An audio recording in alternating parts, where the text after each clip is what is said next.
Vitamin E से क्या फायदे होते हैं, क्या क्या खाने से विटामिन ई मिलता है, कौन से लोगों को विटामिन ई नहीं लेना चाहिए स्पेशली सप्लीमेंट्स के तौर पर, और कितने डोजेज में लेना चाहिए और कैसे लेना चाहिए, ये सारी बातें हम आज के वीडियो में डिस्कस करेंगे। नमस्ते, मैं डॉक्टर जिनल चौधरी और सेल्फ केयर कैफे में आपका बहुत बहुत स्वागत करती हूँ। तो बिना किसी देर चलिए शुरू करते हैं। दोस्तों, विटामिन ई एक फैट सोल्यूबल विटामिन है, जिसका नाम सोच के हमें लगता है कि ये भी कोई आम सा विटामिन होगा जैसे और भी विटामिन होते हैं, पर असल में विटामिन ई बनता है 7 अलग अलग कंपाउंड से, जिनको हम बोलते हैं अल्फा टोकोफेरॉल्स। और विटामिन ई के अंदर जो सारे हेल्थ बेनिफिट्स छुपे हैं वो इन अल्फा टोकोफेरॉल्स के अंदर ही छुपे हुए हैं। विटामिन ई लेने से सबसे पहला फायदा मिलता है आपके दिल के लिए, आपके हार्ट के लिए। दोस्तों, हार्ट में जो सारी प्रॉब्लम्स होती है उन प्रॉब्लम्स के लिए बहुत सारे फैक्टर्स रिस्पॉन्सिबल होते हैं। फॉर एग्जाम्पल, आपके ब्लड के अंदर ट्राइग्लिसराइड्स का बढ़ जाना, आपके ब्लड के अंदर कोलेस्ट्रॉल का बढ़ जाना, आपका ब्लड प्रेशर बढ़ जाना, और ऑक्सीडेटिव स्ट्रेस की वजह से अंदर सख्ती आ जाना या फिर अंदर प्लेकिंग हो जाना,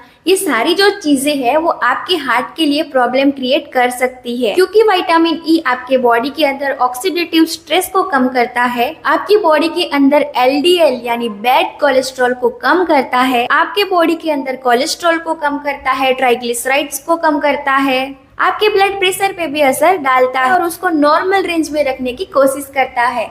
तो इन सारी चीजों की वजह से कलेक्टिवली हम कह सकते हैं कि विटामिन ई हमारे हार्ट के लिए बेनिफिशियल होता है। कलेक्टिवली विटामिन ई लेने से हमारे हार्ट की जो हेल्थ है वो इम्प्रूव होती है। दूसरा फायदा जो हमें मिलता है वो हमें मिलता है ऑक्सीडेटिव स्ट्रेस में। आपके बॉडी के अंदर जो ऑक्सीडेटिव डैमेज होता है उसको बहुत ही अच्छी तरह से हैंडल करता है विटामिन ई। अब सवाल होगा कि अब ये ऑक्सीडेटिव स्ट्रेस क्या है? तो ऑक्सीडेटिव स्ट्रेस बेसिकली एक ऐसा प्रोसेस है जिसमें हमारे सेल्स के अंदर जब ऑक्सीजन जाता है, सेल के अंदर ऑक्सीजन जाने के बाद जो केमिकल रिएक्शंस होते हैं, और जब केमिकल रिएक्शंस होते हैं तो उसके नतीजे में कुछ हमें फ्री रेडिकल्स मिलते हैं, और ये जो फ्री रेडिकल्स होते हैं वो हमारी बॉडी को अलग अलग तरीके से नुकसान पहुंचा सकते हैं। और उम्र बढ़ने के साथ क्योंकि ये ऑक्सीडेटिव स्ट्रेस बढ़ जाता है तो हमारी बॉडी में अलग अलग प्रॉब्लम्स पैदा हो सकती है। जैसे उम्र बढ़ने के साथ आपकी स्किन में प्रॉब्लम आना, आपके हार्ट में प्रॉब्लम आना, आपकी किडनीज में प्रॉब्लम आना, और ऐसी कई सारी प्रॉब्लम्स है। इन सारे प्रॉब्लम्स के अंदर विटामिन ई से हमें फायदा मिलता है। विटामिन ई लेने से तीसरा फायदा उन लोगों को मिलता है जिनको non alcoholic fatty liver disease है। दोस्तों, फैटी लिवर एक ऐसी बीमारी है जिसके अंदर आपके लीवर के ऊपर फैट डिपॉजिट हो जाता है,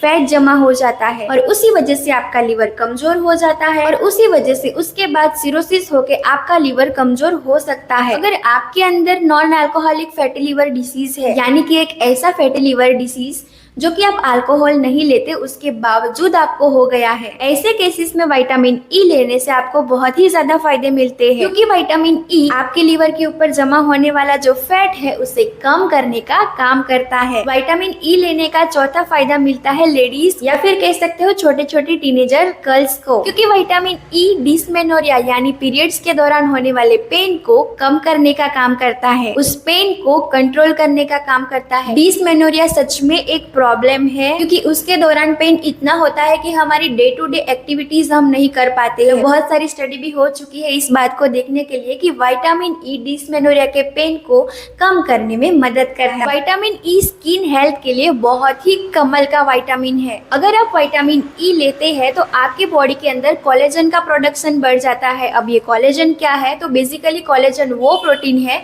जो हमारी स्किन को इलास्टिसिटी देता है, उसको टाइट रखने का काम करता है और स्किन के टेक्सचर को इम्प्रूव करने का काम करता है। आपने देखा होगा कि बहुत से ऐसे स्किन एंड ब्यूटी प्रोडक्ट्स हैं जो उसके एडवर्टाइजमेंट के अंदर विटामिन ई का जिक्र करते हैं। वो इसलिए करते हैं क्योंकि विटामिन ई वाकई कमाल का विटामिन है जो हमारी स्किन के लिए बहुत सारे फायदे देता है। नेक्स्ट है विटामिन ई आपके ब्रेन के कॉग्निटिव फंक्शंस को इम्प्रूव करता है। अब ये कॉग्निटिव फंक्शंस क्या है? तो कॉग्निटिव फंक्शंस यानी चीजों को देख के याद रखने की कैपेसिटी। विटामिन ई रेगुलर लेने से आपका ब्रेन का ये जो कॉग्निटिव फंक्शन है वो इम्प्रूव होता है, आपकी याददाश्त यानी आपकी मेमोरी भी इम्प्रूव होती है। उसके साथ साथ बुजुर्गों के अंदर उम्र बढ़ने के साथ साथ एक बीमारी होने का खतरा बढ़ जाता है, वो बीमारी यानी अल्जाइमर्स डिसीज। इसमें आपका दिमाग एक तरह से कम काम करने लगता है, तो ये अल्जाइमर डिसीज का खतरा भी विटामिन ई काफी हद तक कम कर सकता है। विटामिन ई बुजुर्गों के लिए बहुत ही बढ़िया विटामिन है। वैसे तो सारे न्यूट्रिएंट्स बुजुर्गों के लिए इम्पोर्टेंट ही होते हैं, लेकिन विटामिन ई एक ऐसा पर्टिकुलरली विटामिन है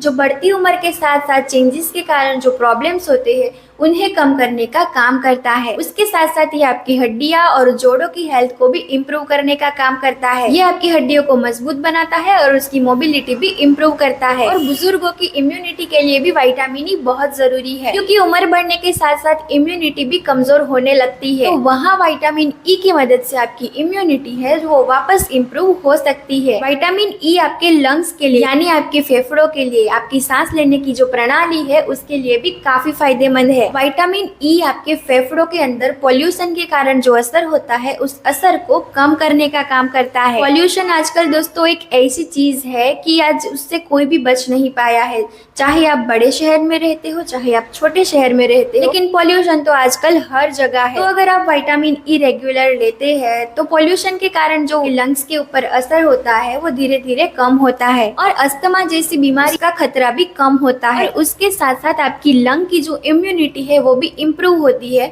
तो बार बार जो बीमार पड़ने वाली, बार बार जो खांसी होने वाली बीमारी है वो नहीं होती है। नेक्स्ट है विटामिन ई आपके अंदर इनफर्टिलिटी, चाहे वो मेल इनफर्टिलिटी चाहे वो फीमेल इनफर्टिलिटी हो, दोनों में ही काफी अच्छे रिजल्ट देता है। विटामिन ई लेने से स्पर्म की जो क्वालिटी है वो भी इम्प्रूव होती है और ओवम की जो क्वालिटी है वो भी इम्प्रूव होती है। विटामिन ई लेने से आपका जो मेंस्ट्रुअल साइकिल है वो भी रेगुलेट होता है और यही सारी जो चीजें हैं वो इनफर्टिलिटी की जो प्रॉब्लम है उसे ठीक करने के लिए काफी फायदेमंद होती है।